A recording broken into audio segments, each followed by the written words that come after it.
Sir దాన్ని కూడా పునరాలోచించి మీరు మాకు వికారాబాద్ వచ్చి ఈ నీళ్లు ఆ నీళ్లు తీసుకొని వస్తే మా 3 నియోజకవర్గాలు సస్యశ్యామలం అవుతాయి సార్. మా రైతులు వర్షాల మీద పంటలు పండించుకుంటా బాధలో ఉన్నారు సార్. ఇది ఒకటి మీరు ఆలోచించవలసిన విషయం ఉన్నది సార్. అట్లనే మాకు అనంతగిరి హిల్స్కు టూరిజం డెవలప్మెంట్ కోసము 1000 కోట్లతో ఎంఓయూ చేసింది సార్ మేఘా కృష్ణారెడ్డి కంపెనీతోని. అది త్వరగా ప్రారంభించేటట్టు కొద్దిగా ప్రయత్నం చేస్తే అది ముందరికి సాగుతుంది సార్. అట్లనే మీరు ఒక మొన్న బ్రహ్మాండమైన విషయం చెప్పారు సార్ నాకు, మహేందర్ రెడ్డి గారి ఫ్యాక్టరీ ఓపెనింగ్ రోజు.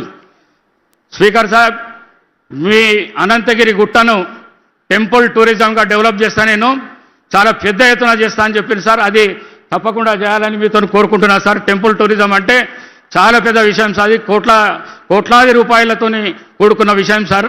మరి ఇప్పుడు కష్టాలల్లో రాష్ట్ర ప్రభుత్వం ఉన్నా కూడా మాకు ఇంత పెద్ద మాట ఇచ్చినందుకు మీరు మరొకసారి మీకు ధన్యవాదాలు తెలుపుకుంటున్నాను సార్. అట్లనే తమిళనాడులో ఉన్న సద్గురు జగ్గి వాసుదేవ్ గారు మన తెలంగాణ ప్రాంతానికి వస్తున్నారని తెలిసింది సార్. ఆ విషయం కూడా మీరు చెప్పాను సార్. మీరు షాబాద్ లోపల ఇస్తామంటున్నారు. షాబాదు ఇప్పటికే కోట్లాది రూపాయల లోపల ఎకరం నడుస్తున్నారు సార్. మా వికారాబాద్ పట్టణం లోపల 1 కోటిన్నర 2 కోట్ల లోపల ఎకరం ఉన్నది సార్. 1000 ఎకరాలు ప్రభుత్వ స్థలం ఉన్నది సార్.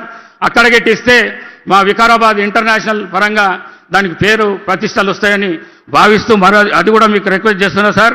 అట్లనే వికారాబాద్ దాకా ఎంఎంటీఎస్ను పొడిగించాలని మీకు ఒక్కసారి రిక్వెస్ట్ చేస్తున్నా సార్. అట్లనే ఇందిరమ్మ హౌజెస్ అందరికీ ఎమ్మెల్యేలకు 3500 ఇస్తున్నారు సార్. నన్ను అన్ని పార్టీలు కలిసి మీతో పాటు నన్ను స్పీకర్ చేసింది సార్.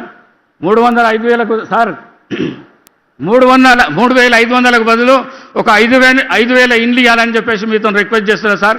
ఏడాదికి 5,000 ఇండ్లు. మరి అదేవిధంగా సార్ వికారాబాద్ చుట్టూ ఒక ఓఆర్ఆర్ డిపిఆర్ తయారు చేసి నేను ఇచ్చిన సార్.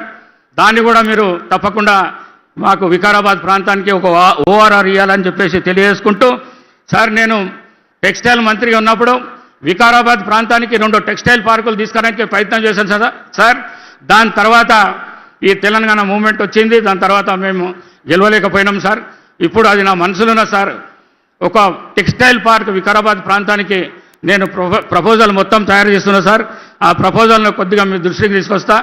ఆ టెక్స్టైల్ పార్క్ మాకు ఇవ్వాలని చెప్పేసి కోరుకుంటూ మరొక్కసారి ఇక్కడ వచ్చిన జనాలు మీరందరూ అనుకుంటే ఈ 4 నియోజకవర్గాల లోపల తప్పకుండా అన్ని మున్సిపాలిటీస్ కైవాసం చేసుకుంటామనే ఆశాభావం నేను వ్యక్తం చేస్తూ సెలవు తీసుకుంటున్నా sir. Thank you very much. Thank you. గౌరవ